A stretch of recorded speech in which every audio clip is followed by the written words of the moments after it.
Oui, mais en même temps, est-ce que c'est pas positif, à savoir que la France peut mourir, la France actuelle, de la Ve République centraliste, là, peut mourir au XXIe siècle. Ah ben moi, c'est ce que j'ai toujours écrit.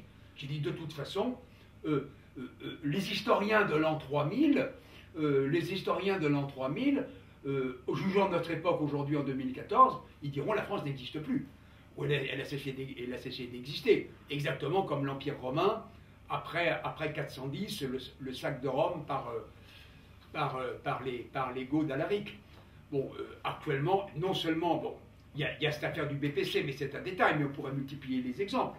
Sur le plan de l'éducation nationale, sur le plan de la transmission de la culture française, sur le plan du niveau de la littérature, sur le plan de la population. Il y a un remplacement de population.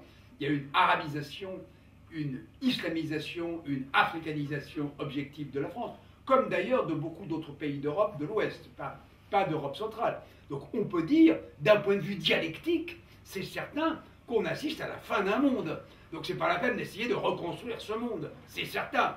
Il faut attendre un phénomène d'implosion révolutionnaire pour reconstruire quelque chose d'autre. Mais moi ce que j'ai toujours dit, c'est qu'on ne reconstruira pas quelque chose d'autre dans le calme et dans la tiédeur. On reconstruira quelque chose d'autre, malheureusement, c'est comme ça, dans une ambiance violente, forcément. C'est la raison pour laquelle moi j'ai toujours dit la chose suivante, c'est l'idée de Konrad Lorenz, un organisme, un pays, une famille, n'importe quoi, tout organisme, tout ce qui existe, en cas de décadence, il y a toujours deux solutions. La solution, c'est ce qu'il appelle la mort tiède, warm tot, la mort tiède, c'est-à-dire je meurs, et l'autre solution, c'est ce qu'on pourrait appeler, par la révolution, disons la renaissance ou la résurrection, c'est-à-dire la métamorphose, c'est-à-dire la forme qui meurt, un peu comme un ver de terre qui devient papillon. Il y a une forme de mort apparente, et il y a une renaissance, un ressurgissement, mais qui se fait nécessairement dans la douleur. C'est peut-être ce qui arrivera en France, c'est peut-être ce qui arrivera en Belgique, en Angleterre, en Allemagne. Simplement, ça ne s'appellera peut-être plus la France. Ça pourra peut-être prendre un autre nom, ça pourra peut-être l'Europe, on ne sait pas. Mais en tout cas, une chose est certaine, c'est qu'effectivement, actuellement, nous assistons de toute évidence à la fin d'un monde. Ça, c'est absolument certain. Et ça ne touche pas que la France, attention. Ça ne touche pas que la France. Ça touche aussi des pays voisins. La France est la plus malade, la plus touchée, mais ça touche aussi des pays voisins. Et il y a un deuxième signe qui ne trompe pas. C'est-à-dire que les bacs -6 arrivent et les bacs +6 s'en vont. C'est le deuxième signe. Le deuxième signe, c'est-à-dire qu'une grande partie des élites émigrent. Et ça, c'est un signe. Quand une grande partie des jeunes élites, des jeunes diplômés émigrent, c'est-à-dire ils disent je ne veux plus vivre dans ce pays, c'est extrêmement grave. Car les hommes ne raisonnent pas seulement de manière affective. Les hommes réagissent de manière pratique. Moi, je suis attaché à un État. À partir du moment où cet État est fort, me protège, fait son boulot, travaille, aide les entreprises et ne cherche pas à les ponctionner. Moi, souvent, on me demande, est-ce que vous êtes fédéraliste? Est-ce que vous êtes centralisateur? Est-ce que vous êtes jacobin et tout? Est-ce que vous êtes... Mais j'ai dit, moi, je suis pour ce qui marche. Si un jour on me dit, il y a un système jacobin qui marche, je préfère un système jacobin qui marche à un système décentralisateur qui ne marche pas.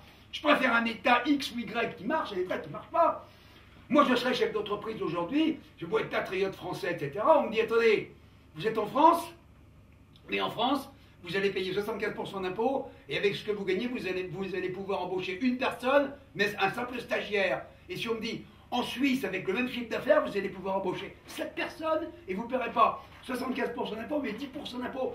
Je pars en Suisse tout de suite, Moi, je suis pragmatique, et la plupart des gens sont pragmatiques. Le romantisme, c'est bien joli, c'est bon pour les romans et les séries télé. Mais dans la réalité, dans la vie de tous les jours, les gens, ils sont pratiques, ils sont pragmatiques. Pourquoi est-ce que les Gaulois sont devenus romains, gallo-romains? Un des plus grands écrivains romains, il s'appelait Tacite.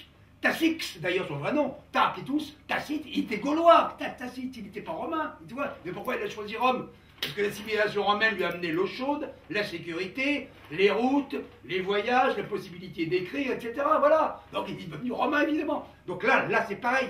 À partir du moment où des jeunes élites formées, etc., quittent la France pour aller ailleurs, et moi j'en connais malheureusement des jeunes élites, et sont remplacés par des Maliens ou on ne sait quoi, qui donnent rien à tirer de la France, et évidemment qui viennent là pour les allocs, c'est tout.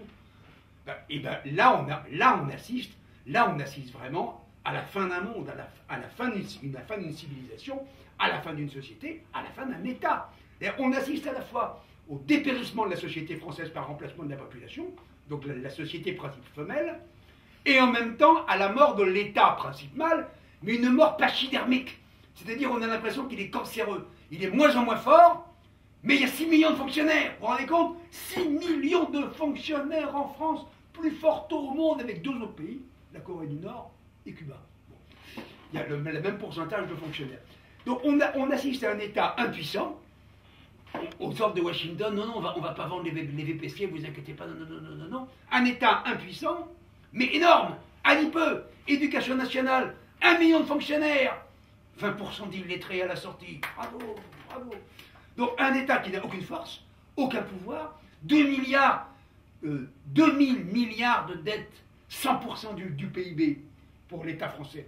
Bravo, bravo, bravo, bravo. Donc une société civile qui est en train de s'effondrer, qui est remplacée avec un remplacement de population, et à côté un État qui devient pachydermique, alors qu'il devrait être maigre, fort, etc. Une insécurité absolue, absence de protection totale. Par contre, là où l'État français est très fort, c'est dans la fiscalité, c'est dans le fiscalisme. C'est-à-dire, comme tout État décadent, on se rattrape par les impôts, par les charges, etc. Là, ils sont très forts. Vous pouvez assassiner père et mère, vous n'irez pas en prison. Par contre, si vous ne payez pas vos impôts, là, vous risquez beaucoup plus. Merci de votre attention.